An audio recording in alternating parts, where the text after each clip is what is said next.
जय हिंद। रजिप्टर क्लासेज में आप सभी का एक बार पुनः स्वागत है। आज के इस वीडियो में हम लोग बात करेंगे फिजिक्स का जो चैप्टर चल रहा है स्थिर वैद्युत विभव तथा धारिता वैद्युत धारिता, उसके पार्ट 3 अर्थात जहाँ से हम लोग प्रश्न समाप्त किए थे, प्रश्न संख्या उसके आगे देखेंगे। प्रश्न संख्या 36 से लेकर के 50 तक। इस वीडियो में हम कुल प्रश्न की संख्या 15 ले रखे हैं, उसको बारी बारी से देखेंगे। चलिए स्टार्ट करते हैं। कह रहा है कि दो समान धारिता वाले संधारित्र को समांतर क्रम में जोड़ने पर उसकी समतुल्य धारिता, तो इसको आप लोग तो बता सकते हैं। चलिए वीडियो को पॉज कर दीजिए और बताइए जल्दी से। चलिए शायद हो गया होगा। समांतर क्रम में कह रहा है, तो जब संधारित्र को समांतर क्रम में हम लोग जोड़ते हैं इस प्रकार से जोड़ देते हैं। अगर कह रहा है कि एक की धारिता C ले लेते हैं तो कह रहा है कि दोनों को मिलाकर धारिता कितना होगा। तो समांतर क्रम में जो होता है वो Cp बराबर होता है C1 प्लस C2, डायरेक्ट होता है। तो क्या हो जाएगा, C प्लस C बराबर 2C। तो इसका राइट आंसर कौन सा हो जाएगा, ऑप्शन नंबर ए। यदि 100 सवाल नंबर अब 37 देखेंगे। यदि 100 वोल्ट तक आवेशित करने पर एक संधारित्र की संचित ऊर्जा 1 जूल हो, यदि 100 वोल्ट तक आवेशित करने पर एक संधारित्र की संचित ऊर्जा 1 जूल हो तो संधारित्र की धारिता, यानी कि क्या दे रखा है, V का मान दे रखा है 100 वोल्ट और ऊर्जा का मान दे रखा है कितना जी, 1 जूल। कह रहा है कि संधारित्र की धारिता ज्ञात कीजिए। तो आपका बता देते हैं, संधारित्र की धारिता 1/2 क्या होता है, CV स्क्वायर होता है। संधारित्र की अगर ऊर्जा की बात करें हम तो क्या होता है, U बराबर 1/2 CV स्क्वायर होता है। U का मान कितना दे रखा है, यानी U को यहाँ पर एनर्जी कहते हैं हम, तो कितना दे रखा है 1 जूल संचित ऊर्जा बराबर कितना 1/2। C का मान निकालना है तो रहने देंगे। V का मान कितना दे रखा है, तो 100 वोल्ट, 100 गुना 100। अब बात समझिए, यहाँ पर कितना हो जाएगा, तो 1 जूल बराबर हो जा, अब जूल हटा दीजिए, संधारित्र अब 1 बराबर कितना हो गया यहाँ पर, या फिर यहाँ पर वोल्ट भी ले सकते हैं, कोई दिक्कत नहीं है। जब मात्रक ले रहे हैं तो लीजिए, ठीक है। तो कितना हो जाएगा 1/2 गुना 10 के पावर 4 C भी है, तो यहाँ से C बराबर देखेंगे तो 2 में 1 से गुना होगा, तो 2 गुना 10 के पावर, ये बटा में जाएगा तो ऊपर जाएगा तो -4, तो हो जाएगा क्या हो जाएगा, इधर जूल, इधर वाला जो भी था वह बटा में आ जाएगा, यानी कि ये हो गया। लेकिन इसके मात्रक को हम लोग 1 जूल बटा 1 वोल्ट को हम क्या कहते हैं, 1 फैराड कहते हैं। 1 जूल देखेंगे यहाँ पर, देखिए हम लोग तिरछा गुना करें, 2 में 1 से गुना होगा तो 2 और 10 के पावर 2 और 10 के पावर 2, नीचे आएगा तो 10 के पावर 4, ऊपर चला जाए हो गया 10 के पावर 4, अब फिर नीचे आएगा तो ऊपर रख देंगे तो 10 के पावर -4 हो गया, ठीक है। तो यहाँ पर ऊपर में इसका जूल था, इसका वोल्ट का भी था, C का तो अभी दे नहीं रखा है, तो 1 जूल बटा 1 वोल्ट बराबर क्या होता है, 1 फैराड होता है। तो यहाँ से हम लोग देख सकते हैं कि यहाँ पर लिख सकते हैं फैराड, यानी कि 2 गुना 10 के पावर -4 फैराड बराबर CE। देख लेंगे किस ऑप्शन में है, तो देख रहे हैं तो 2 गुना 10 के power -4 farad, option number B है, तो बी इज करेक्ट आंसर।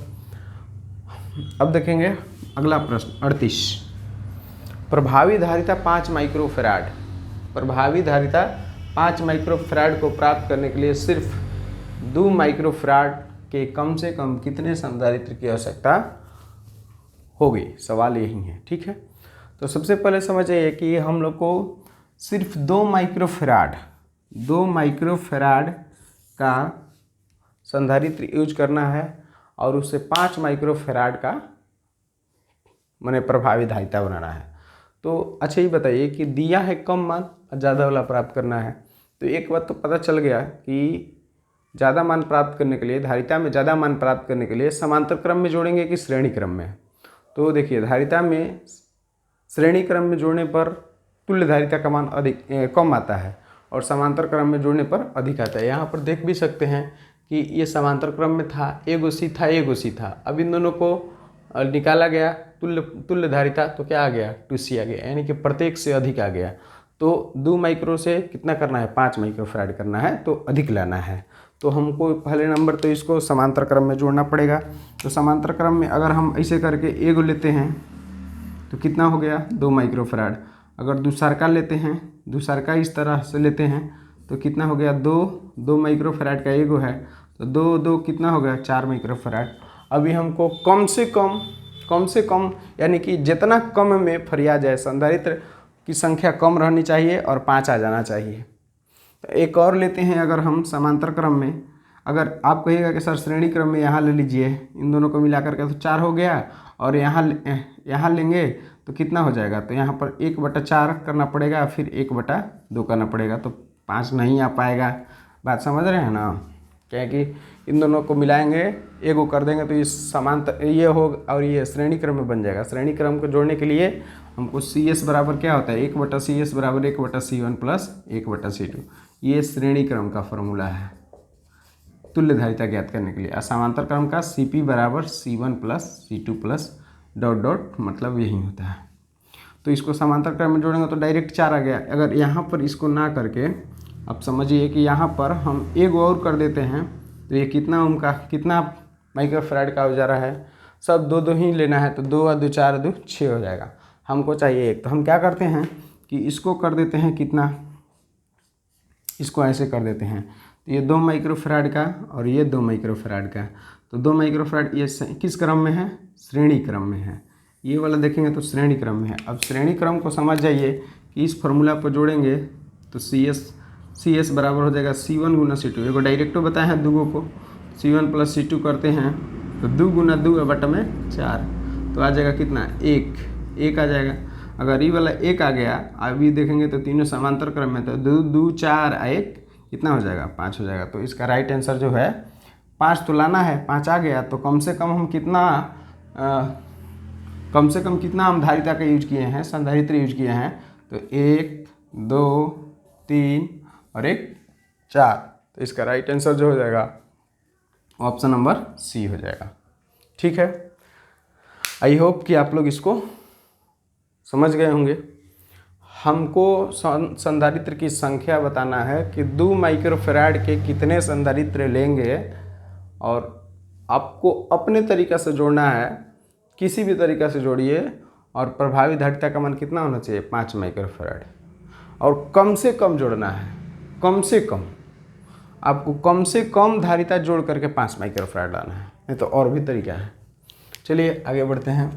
कह रहा है कि C1 2 माइक्रोफैराड तथा C2 4 माइक्रोफैराड के 2 संधारित्रों को किस क्रम में, श्रेणी क्रम में जोड़ा जाता है, और कह रहा है कि और उनके सिरों के बीच 1200 वोल्ट का विभवांतर आरोपित किया जाता है। 2 माइक्रोफैराड वाले संधारित्रों के सिरों के बीच 2 माइक्रोफैराड वाले, देखिए सबसे पहले कि इसको श्रेणी क्रम में जोड़ा गया है, इस टाइप से है 2, और फिर कह रहा है कि इसको 1200 वोल्ट, और ये कितना है 2 माइक्रोफैराड है, और ये कितना है 4 माइक्रोफैराड है। ये है आपका C1 और ये है C2। इस तरीक़ा से कह रहा है कि है। फिर कह रहा है कि संधारित्रों के सिरों के बीच 2 माइक्रोफैराड वाला, यानी कि इसके बीच हम लोग को बताना है क्या चीज़, इसके बीच में बताना है विभवांतर, यानी कि V का मान कितना होगा। सवाल समझ में आ गया होगा। C1 और C2 संधारित्र श्रेणी क्रम में जुड़ा हुआ था, जोड़ रखे हैं। ठीक है, अभी बताना है हम लोग को क्या चीज़ बताना है। तो सबसे पहले हम तुल्य धारिता निकालते हैं। ये श्रेणी क्रम में है तो तुल्य धारिता CS बराबर हो जाएगा, अगर 2 को श्रेणी क्रम में है तो हो जाएगा 2 गुना 4/2 प्लस 4, तो हो जाएगा 8/6, यानी कटा देंगे तो हो जाएगा 4/3। और नहीं अगर इस फार्मूला पर समझ में आ रहा है तो आप नहीं वाला लगाएंगे, 1/CS बराबर 1/C1 प्लस 1/C2। तो आपको बाद में पता चलेगा कि नहीं ऐसा ही होने वाला है। ये हो गया कि 2 दिया रहेगा तो शॉर्टकट में दोनों को गुना करके दोनों को जोड़ के भाग दे दो, और इस फार्मूला पर बनाएंगे तो फिर वही आंसर होगा। ठीक है, 4/3 क्या आ गया माइक्रोफैराड आ गया, यानी कि दोनों को मिला करके। तो हम लोग एक फार्मूला लेते हैं, Q बराबर क्या होता है, Q बराबर होता है CV। तो हम लोग सबसे पहले निकाल लेते हैं। अच्छा, श्रेणी क्रम में बता देते हैं कि अगर Q का मान किसी भी प्लेट पर पूछेगा तो सब पर बराबर होता है, लेकिन विभवांतर का मान जो होता है अचर होता है। चलिए एक प्रश्न हम बताएंगे बहुत ही अच्छा, और उसको ध्यान में रखिएगा, ठीक है। तो Q बराबर C भी हो गया। C का मान दे रखा है, दोनों को मिलाकर ये को बना दिए 4/3 माइक्रोफैराड का। तो 4/3 माइक्रो का क्या हो जाएगा 10⁻⁶, और वोल्ट का मान दे रखा है कितना 1200। चलिए इसको कटा देते हैं तो हो गया 400, यानी कि गुना करेंगे तो हो जाएगा 1600 गुना 10⁻⁶ कूलम हो जाएगा, ठीक है।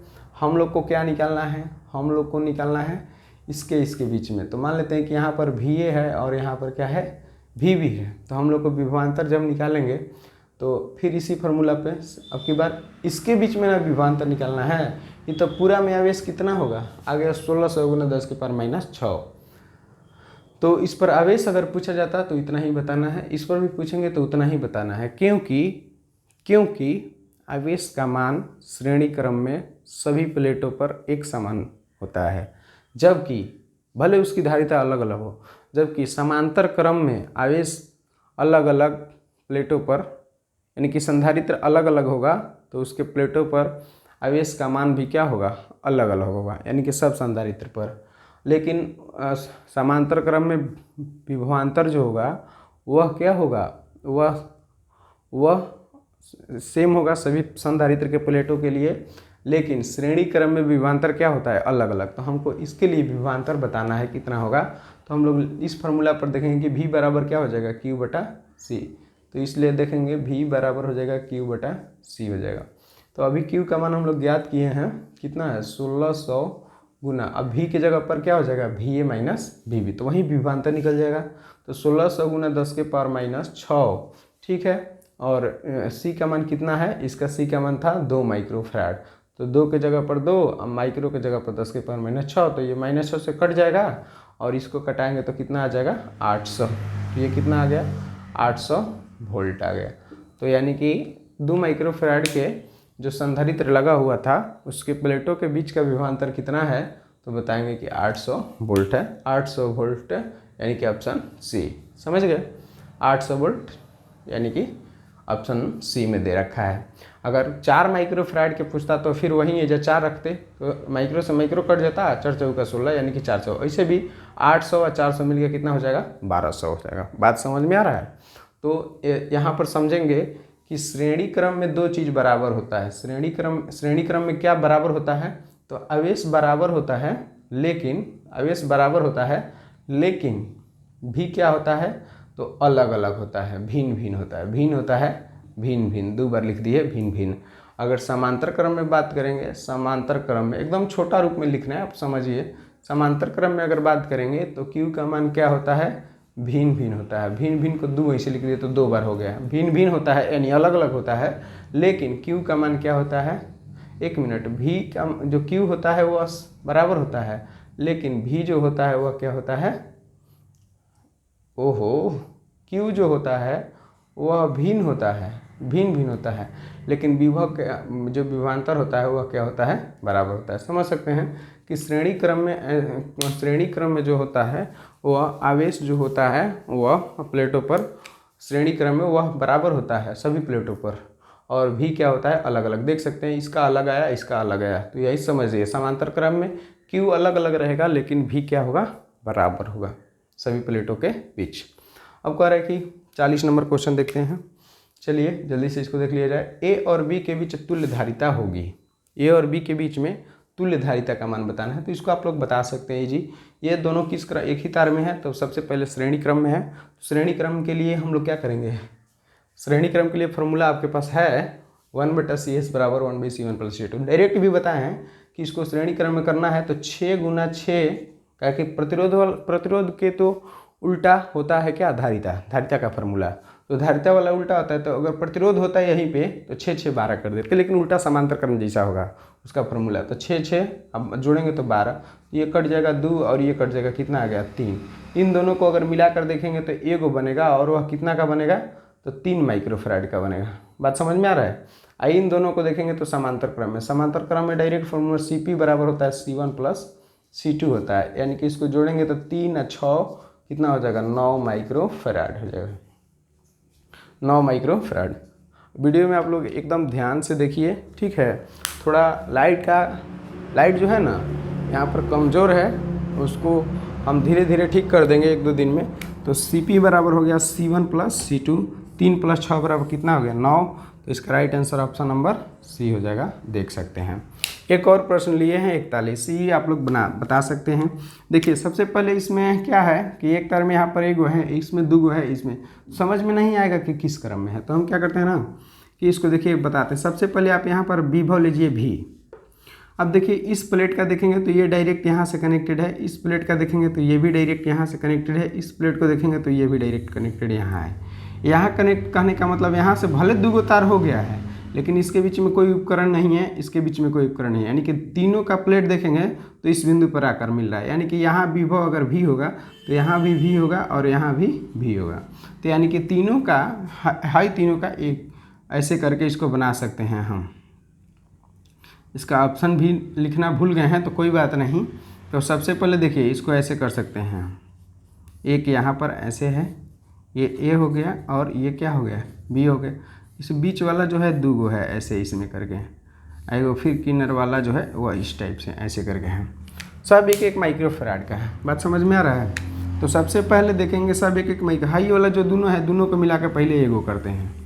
तीनों का एक बिंदु से जुड़ा हुआ था, ये तीनों का एक बिंदु से, हाई दोनों को अगर मिला देंगे एगो बना देंगे। ये श्रेणी क्रम में है, श्रेणी क्रम में जोड़ेंगे। इस फार्मूला पर अगर निकालते हैं तुल्य धारिता का मान तो डायरेक्ट निकालेंगे, 1 में 1 से गुना करेंगे 1 और दोनों को जोड़ देंगे। तो इन दोनों को अगर मिला करके हटाएंगे तो पता है कितना हो जाएगा 1/2 हो जाएगा, और ये 1 और ये 1। अब ये तीनों समांतर क्रम में, तो Cp बराबर निकाल देंगे C1 plus C2 plus C3। तो C1 का मान 1 प्लस 1/2 है प्लस 1, 1 का 1 2 आया आधा, कितना हो जाएगा 2.5 माइक्रोफैराड। तो ठीक है, ऑप्शन नहीं दे रखे हैं लेकिन ये कितना आएगा 2.5 माइक्रोफैराड। समझ लीजिए। फिर इन तीनों का देखेंगे तो ये एक ही वोल्टेज से जुड़ा हुआ है और इन तीनों का देखेंगे तो एक ही, लेकिन ये दोनों अलग अलग है। तो इन दोनों को सबसे पहले 1 बना लेंगे। 1 बनाएंगे तो ये श्रेणी क्रम में है, तो श्रेणी क्रम में डायरेक्ट 1 गुना 1/1 प्लस 1, ठीक है। तो 1/2 आ जाएगा। अभी इसको देखेंगे, इसको हटा करके एगो कर दिए हैं, तो ये वाला यहाँ पर है, इन दोनों को मिलाकर यहाँ पर और इसको यहाँ पर कर दिए हैं।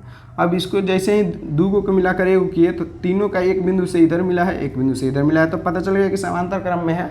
और समांतर क्रम में क्या होता है, डायरेक्ट इसको जोड़ देते हैं, यानी कि प्रतिरोध में 1/R होता है, लेकिन धारिता में क्या होता है Cp बराबर C1 प्लस C2। ऐसे जोड़ेंगे तो कितना हो जाए 1 का 1 2 गो, 1/2 का मतलब 0.5 आधा होता है। तो 2 गो आया आधा, कितना हो जाएगा 2.5 गुना होगा, तो 2.5, या फिर LCM निकाल करके अपना बना लीजिएगा। तो ठीक है, इसको आप लोग क्या करिए, स्क्रीनशॉट ले लीजिए और पूरा इसको कॉपी पर लिख लीजिए।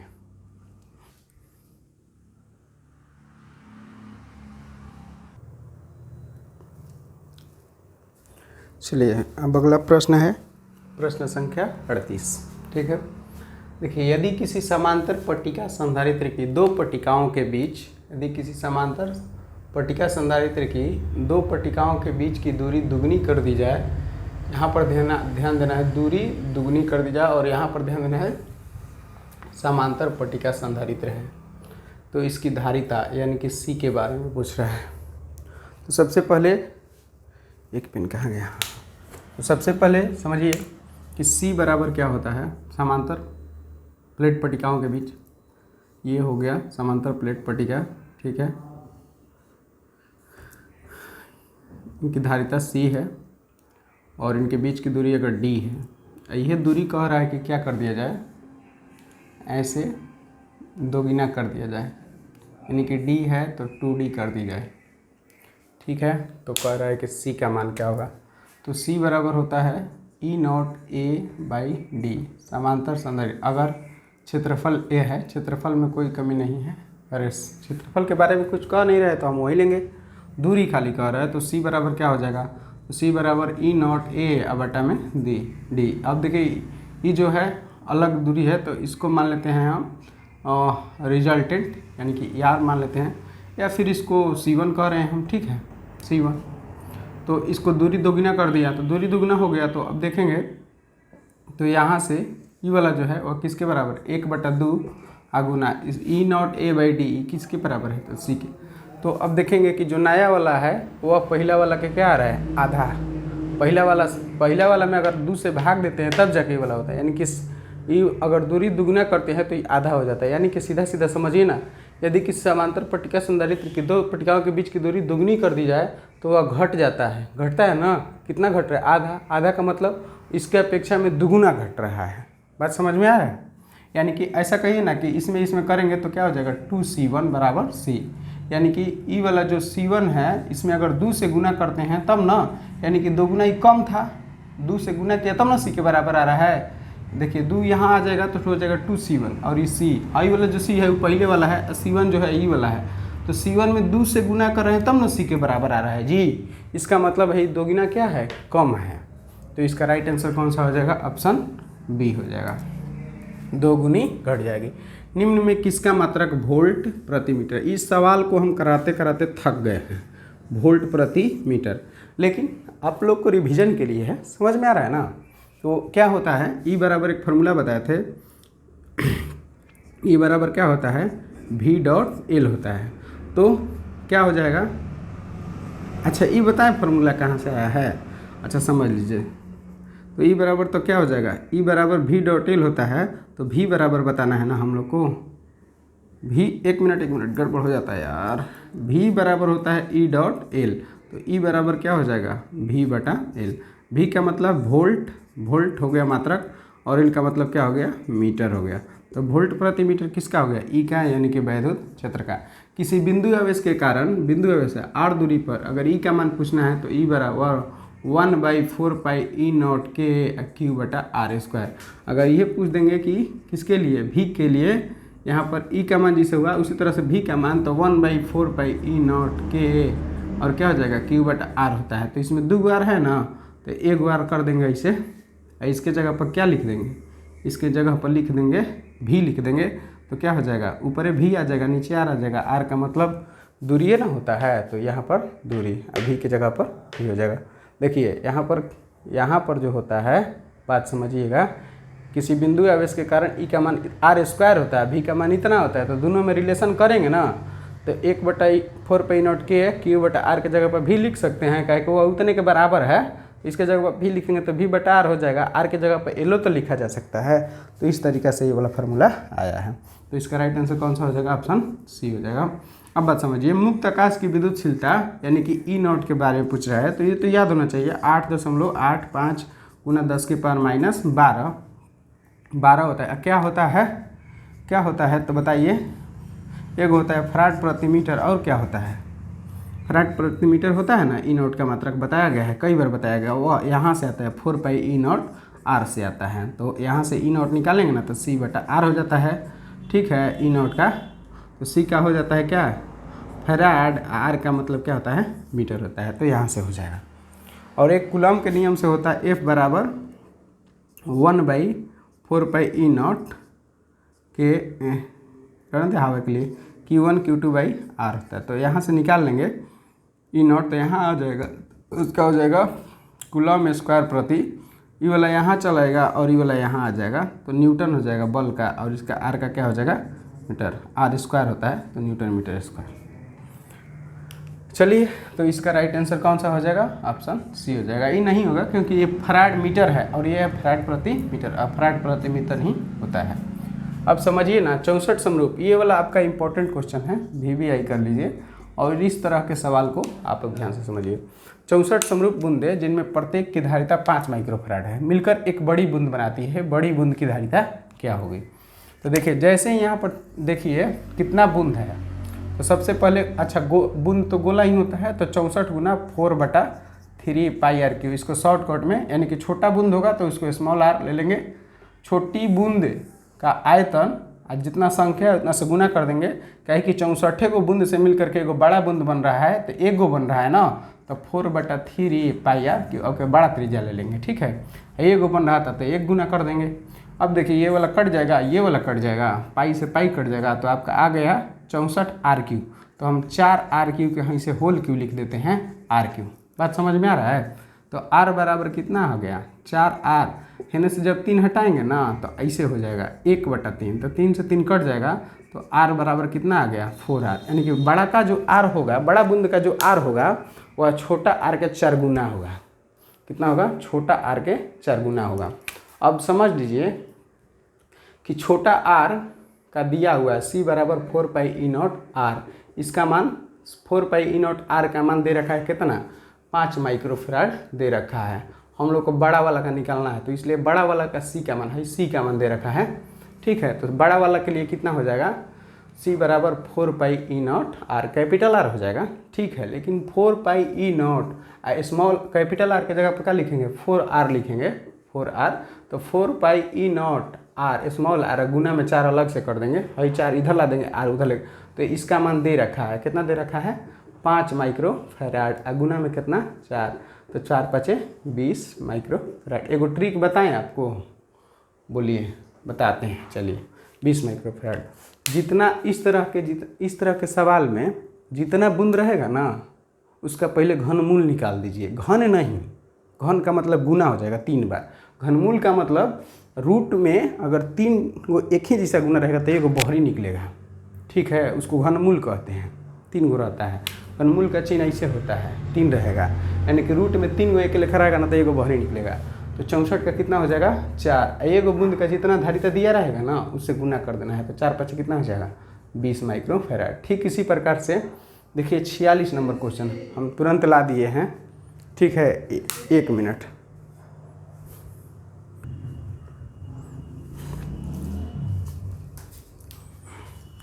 हाँ, तो आप लोग देख सकते हैं समान त्रिज्या कह रहा है कि यहाँ पर समान त्रिज्या तथा समान आवेश के पारे की 8 बूंदे, कितने बूंदे? 8 बूंदे एक दूसरे को मिलकर एक बड़ी बूंद बनाती है। ठीक वैसा ही सवाल है, उसमें 64 गो था, इसमें कै गो है? 8 गो है। इसमें बूंद की धारिता, प्रत्येक छोटी बूंद की धारिता में तुलना कर रहा है, वही पूछ रहा है कि बड़ी बूंद की जो धारिता होगी छोटी बूंद की तुलना में कितना गुना होगा। तो समझ लीजिए कि यहाँ पर 8 है, वहाँ पर 64 है, तो 8 के घनमूल निकालेंगे तो 2 हो जाएगा। बात समझ में आ रहा है? और मान लेते हैं कि छोटी, कैसे यहाँ पर 5 माइक्रोफैराड दिया था, तो छोटा का मान लेते हैं c, तो इसका क्या हो जाएगा? जैसे कैसे आया था? 5 था, तो 5 का 4 गुना आ गया था। तो वैसा ही क्या है? छोटी वाला, छोटी की धारिता, छोटी बूंद की धारिता, छोटी बूंद की धारिता का क्या हो गया? 2 गुना ना हो गया? जैसे कैसे था? एगो प्रत्येक बूंद की धारिता 5 माइक्रो होता, 5 के गुना में कितना आया था? 4 आया था। यहाँ आप लोग डिटेल से देख लीजिए, ठीक है ना? तो ठीक इसी प्रकार से 2 गुना छोटी बूंद की धारिता, तो ये क्या आ गया? 2 गुना आ गया। और इस सवाल में क्या आया है? 4 गुना आया है, 4 5 20। तो इसको स्क्रीनशॉट आप लोग ले लीजिए और 3-4 सवाल बताते हैं।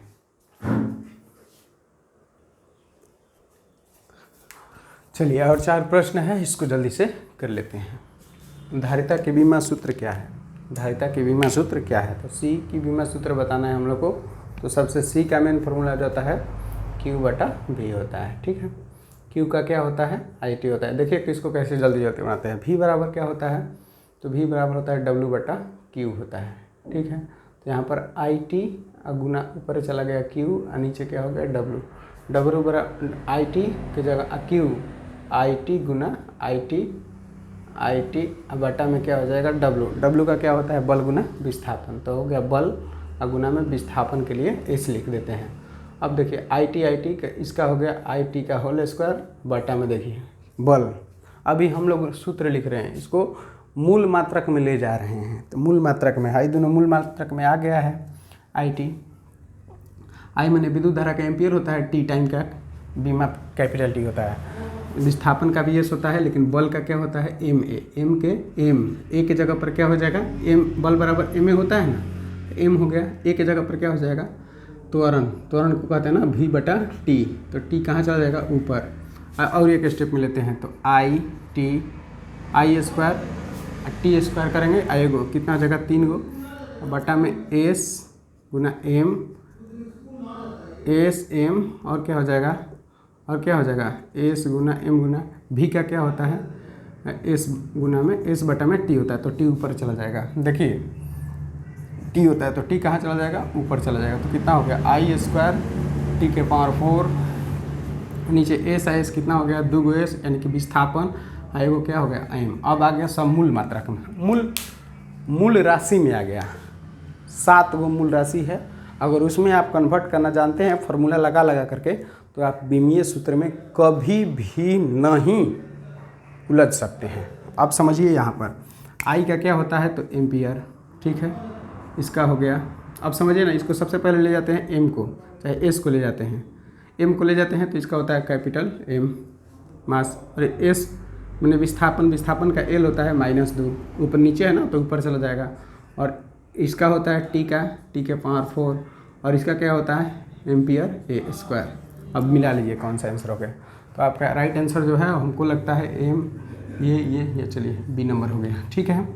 अब देखिए 48 नंबर, 1 मिलियन इलेक्ट्रॉन वोल्ट बराबर, तो इलेक्ट्रॉन वोल्ट बराबर तो पता होगा ना, इलेक्ट्रॉन वोल्ट बराबर क्या होता है, 1 इलेक्ट्रॉन वोल्ट बराबर होता है 1.6 × 10⁻⁻19 जूल होता है।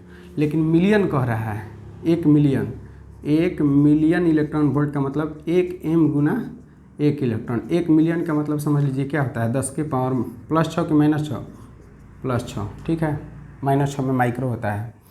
1 मेगा कहिए, अच्छा है मिलियन कहिए, क्या होता है 10 के पावर 6, 1 माइक्रो क्या होता है 10 के पावर -6। इसको याद रखेंगे, ठीक है।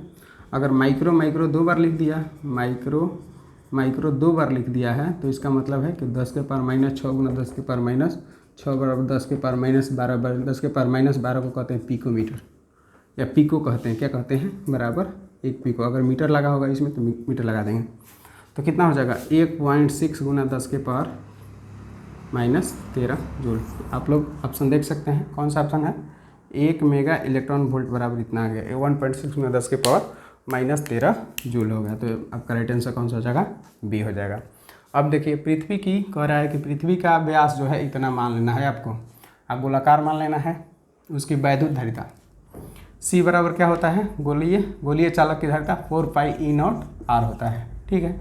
तो 4πe0 का मान हो जाएगा 1/9 गुना 9, बताए हैं बहुत बार, ठीक है। देखिए यहाँ पर 1/4πe0 का मान होता है 9 गुना 10 के पावर 9, तो ये वाला यहाँ आ जाएगा और ये वाला यहाँ चल जाएगा। तो यहाँ से लिख दिए। आर का मान कितना, व्यास दिया है तो 1.28 गुना 10 के पावर 4 किलोमीटर में है, तो इसको मीटर में बदल लेते हैं। तो मीटर में बदल लेंगे तो 1000 से गुना हो जाएगा, चूँकि व्यास दिया है 2 से भाग दे देंगे तो त्रिज्या बन जाएगा। अब इसको क्या कर लिया जाए, इसको करेंगे तो कितना आ जाएगा 0.64, 64 दूनी 128, ठीक है। और कितना हो गया, तो आ गया 0.64 बटा में 9, ये तो 2 से कटा दिया ना जी, कट गया। और ये 4 गो 3 कितना हो जाएगा 7 गो, आई ऊपर ही चल जाएगा, तो गुना 10 के पावर 7 गुना 10 के पावर -9। अब समझ लीजिए कितना आ गया 0.64 बटा में 9 गुना में, ये तो 7 था और ये 9 ऊपर चला गया, तो माइनस में 7 में से 9 घटेगा तो 10 के पावर -2। अभी इसको कन्वर्ट कर लेंगे, भागा देते हैं, भागा देंगे तो कितना हो जाएगा 64 में 9 से भागा देंगे, भाग दीजिए, किलोमीटर व्यास था, त्रिज्या में कन्वर्ट कर लिया, 0.64 आ गया, 4 3 7 हो गया, ठीक है भाई। 64 में 9 से भागा देते हैं, यानी अच्छा ना इसको कर देते हैं डायरेक्ट गुना, तो कितना हो जाएगा, ये भी चला जाएगा ऊपर, तो 64 बटा 9 गुना में हो गया 10 के पावर -4, इसको भागा देते हैं तो आ जाएगा 0 9 7 63 7 आ जाएगा, एक बचा, तो फिर एक आज ऐसे आते रहेगा 10 के पावर -4। अगर इसको ऐसे करते हैं, दशमलव को यहाँ शिफ्ट करते हैं, 2 अंक शिफ्ट करते हैं तो 711 गुना 10 के पावर -6, ठीक है। 711 तो आ रहा है, लेकिन अगर म्यू देख 10 के पावर -6, 711 गुना 10 के पावर -6 नहीं दिख रहा है, तो इसको क्या कर लेते हैं, म्यू में कन्वर्ट कर लेते हैं।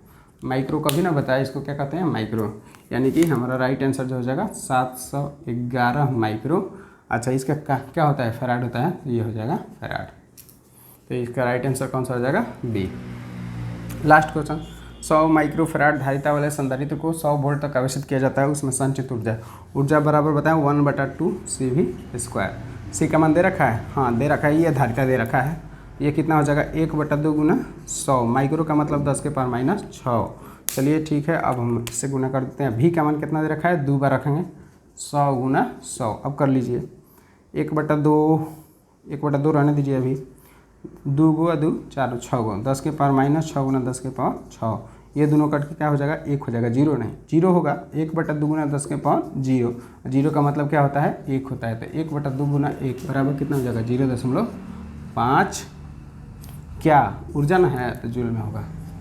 इसका राइट आंसर कौन सा हो जाएगा, ए, ऑप्शन नंबर ए, 0.5 जूल हो जाएगा।